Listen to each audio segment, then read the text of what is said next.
What can one poor, illiterate farmer do against the powerful British landlords? Perhaps nothing. But what if that farmer refuses to give up? What if he follows Mahatma Gandhi from place to place until Gandhi finally agrees to visit his village? And what if Gandhi reaches there and turns the fear of thousands of helpless peasants into courage? That is the story of Indigo, written by Louis Fischer. The story takes us to Champaran in Bihar in 1917, where Gandhi fought not only against the exploitation of indigo farmers, but also against the fear that had controlled them for years. So let's understand the complete story in a simple and interesting way. The chapter is written by Louis Fischer, an American journalist and writer. He wrote extensively on international affairs and was also associated with Princeton University. Indigo is an excerpt from his book, The Life of Mahatma Gandhi. The story begins when Fischer meets Gandhi in 1942, and Gandhi tells him about an important event that had taken place in 1917. And that event begins with one determined peasant, Raj Kumar Shukla. In December 1916, Gandhi attended the annual Congress session at Lucknow. There, a poor and emaciated peasant approached him. His name was Raj Kumar Shukla, and he came from Champaran. Shukla was himself a sharecropper. He was illiterate, but he was extremely resolute and determined. He wanted Gandhi to come to Champaran and see the suffering of the peasants there. Gandhi was busy with his appointments. He went to Kanpur. Shukla followed him. Gandhi returned to his ashram near Ahmedabad. Shukla followed him there too. For weeks he remained with Gandhi, repeatedly saying, "Fix a date." Finally, impressed by Shukla's determination, Gandhi agreed to meet him in Calcutta. Months later, Shukla was there waiting for Gandhi. The two finally boarded a train for Patna. And this is the first important lesson of the chapter. Determination can make even an ordinary person powerful. In Patna, Shukla took Gandhi to the house of Rajendra Prasad, who was away. The servants knew Shukla as a poor peasant and assumed that Gandhi was another peasant accompanying him. Gandhi was even prevented from drawing water from the well because the servants feared that his touch might pollute the water. This small incident exposes the caste prejudice and social discrimination that existed at that time. Gandhi, however, did not come to Champaran merely to observe one social problem. He wanted to understand the real condition of the indigo sharecroppers. So he decided to go first to Muzaffarpur. Gandhi sent a telegram to Professor J.B. Kripalani. When Gandhi's train reached Muzaffarpur at midnight on 15 April 1917, Kripalani was waiting at the station with a large group of students. Gandhi stayed for 2 days at the home of Professor Malkani, a government school teacher. Gandhi considered this remarkable because in those days, Indians in smaller places were afraid to openly support people associated with the freedom movement. Meanwhile, news of Gandhi's arrival spread quickly. The peasants began coming to see him. The local lawyers also came and explained the cases they were fighting for the peasants. But Gandhi was not impressed by the legal approach alone. He noticed that the peasants were crushed by fear. He told the lawyers that taking cases to court would achieve little if the peasants continued to live in fear. For Gandhi, the real relief was freedom from fear. A large part of Champaran's agricultural land was divided into estates owned by English landlords and worked by Indian tenants.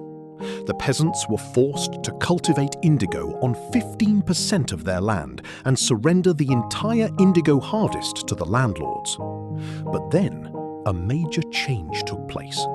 Germany developed synthetic indigo. The British landlords no longer needed natural indigo as before, so they wanted to release the peasants from the arrangement, but demanded compensation from them. The peasants paid because they were desperate to escape the system. Later, when they discovered that synthetic indigo had reduced the value of natural indigo, they wanted their money back. This was the injustice Gandhi had come to investigate. Gandhi reached Champaran and began collecting facts. He met officials and representatives of the British landlords. He was told that he had no right to interfere. But Gandhi refused to be intimidated. He wanted to investigate the suffering of the peasants himself. While traveling to investigate the case of a maltreated peasant, Gandhi was stopped by the authorities. He was ordered to return. Then he received an official order to leave Champaran. Gandhi refused. He decided to disobey the order peacefully. And this led to one of the most important moments of the story. Gandhi was summoned to court. News spread rapidly. Thousands of peasants gathered outside the courthouse. These people had lived under British authority and landlord oppression for years. But now they had come together because one man had refused to surrender. The authorities were surprised. Gandhi's presence had begun to change the psychology of the peasants. Their fear was disappearing. The lawyers accompanying Gandhi discussed what would happen if Gandhi were sent to prison. Initially, they were uncertain, but then they realized something very important. Gandhi was an outsider, yet he was prepared to go to prison for the peasants. If they, who belonged to the region and claimed to serve the peasants, simply went home, it would be shameful. So they returned to Gandhi. They told him that they were ready to follow him into jail. And Gandhi declared, "The Battle of Champaran is won." He divided the lawyers into pairs and decided the order in which they would court arrest. Soon afterwards, the magistrate informed Gandhi that the case had been ordered to be dropped. Civil disobedience had triumphed. And notice something very important. Gandhi had not yet solved the economic problem, but he had already defeated fear. Gandhi and the lawyers then began a massive investigation into the grievances of the peasants. Around 10,000 peasants gave their statements. Documents and other evidence were collected.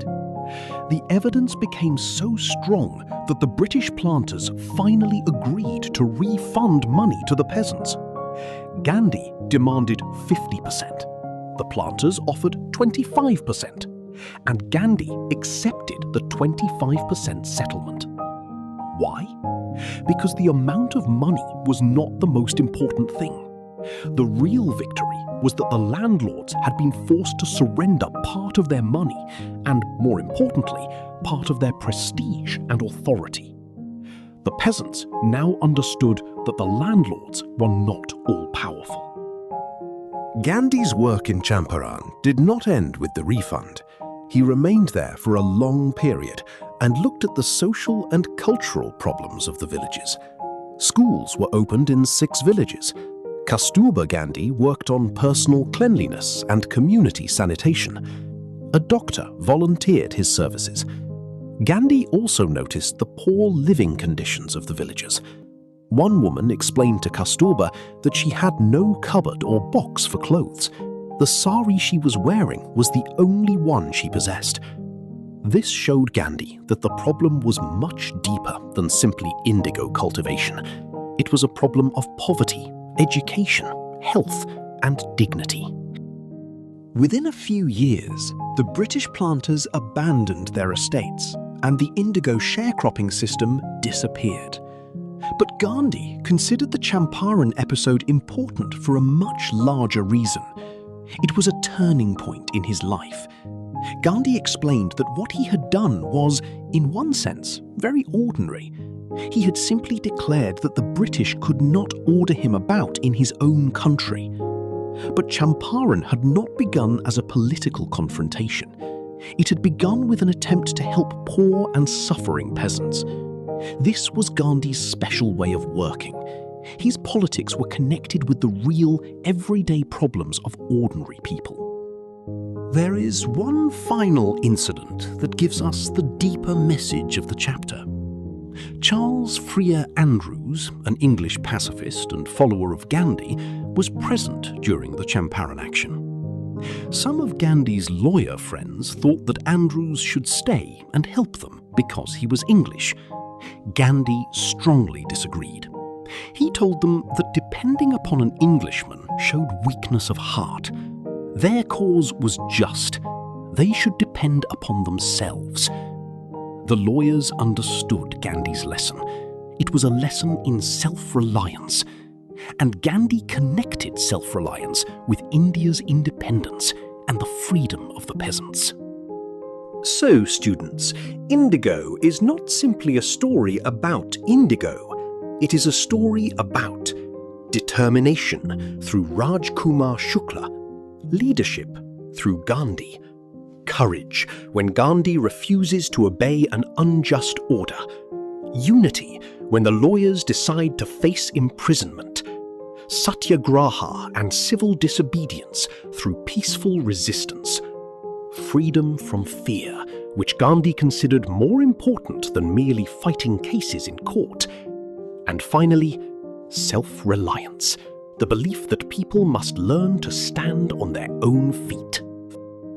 When people lose their fear, injustice begins to lose its power. This is Farooq Sir, and you are watching ECF, English Core with Farooq Sir.